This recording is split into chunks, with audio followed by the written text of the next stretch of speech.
მშვიდობა მოგმადლოთ, ჩემო ქართველებო, მაღალმა ღმერთმა.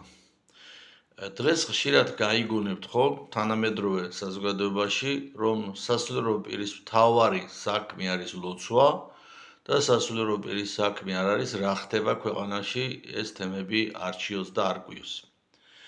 რა თქმა უნდა, ეს ფრაზები მოდის ხელისუფლების მხარდამჭერთა რიგებიდან. ბუნებრივია უმთავრესი რისთვისაც მოწოდებულია სასულიერო პირის არის ლოცვა და ბუნებრივია სასულიერო პირის მთავარი ფუნქცია არის ლოცვა.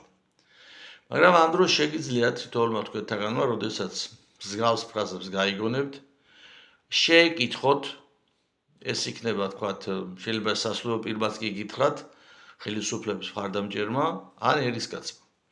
შეეკითხოთ მათ, კი ბატონო, ლოცვა მნიშვნელოვანია, ლოცვა ეს არის საუბარი ღმერთთან, ლოცვის გარეშე ღმერთთან კავშირი შეუძლებელია. მაგრამ გთხოვთ, დამისახელოთ ერთი წმინდანი მაინც, არა მარტო ქართველი, არამედ ნებისმიერი ეროვნების, ნებისმიერი ეკლესიის მიერ წმინდანად შერაცხული წმინდანი, რომელიც საკუთარი საქმით არ გამართლდა უფლის წინაშე და მხოლოდ ლოცვით გამართლდა უფლის წინაშე. ასეთ წმინდას ვერ დაგისახელებენ.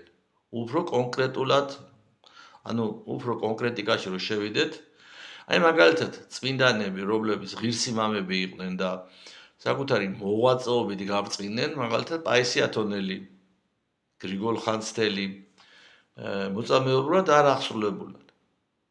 ესეთი წმინდანებიც კი არსად არ ფიქსირდება, რომ ამას სოფლის ძლიერებთან იყვნენ დალაგებულები, რათა კომფორტი არ დაეკარგათ.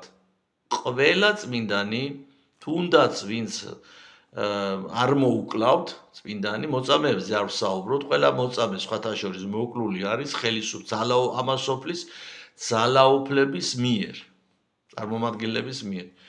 და ყველა წმინდანი საკუთარი საქმით მართლდება. ასე რომ მეგობრებო, თუ მარტო ლოცვით ვართ დაკავებული და არ გვაინტერესებს რა ხდება ჩვენს ირგვლივ, როგორ იღუპება ჩვენი ახალგაზრდობა, ჩვენი ქვეყანა და მხოლოდ უნდა უმზიროთ ჩვენ ამასა და მხოლოდ ვილოცოთ. უნდა იცოდეთ მეგობრებო, რომ მსგავსი დამოკიდებულება არის რბილად რო ვთქვათ, არასწორი და დამღუპველი ჩვენი ერისთვის. ლოცვა აუცილებელია, მაგრამ აუცილებელია ამასთან ერთად საქმე. საქმე კი ნიშნავს იმას, რომ თეთრზე თქვა თეთრი, შავზე თქვა შავი. მადლობა ყურადღებისთვის.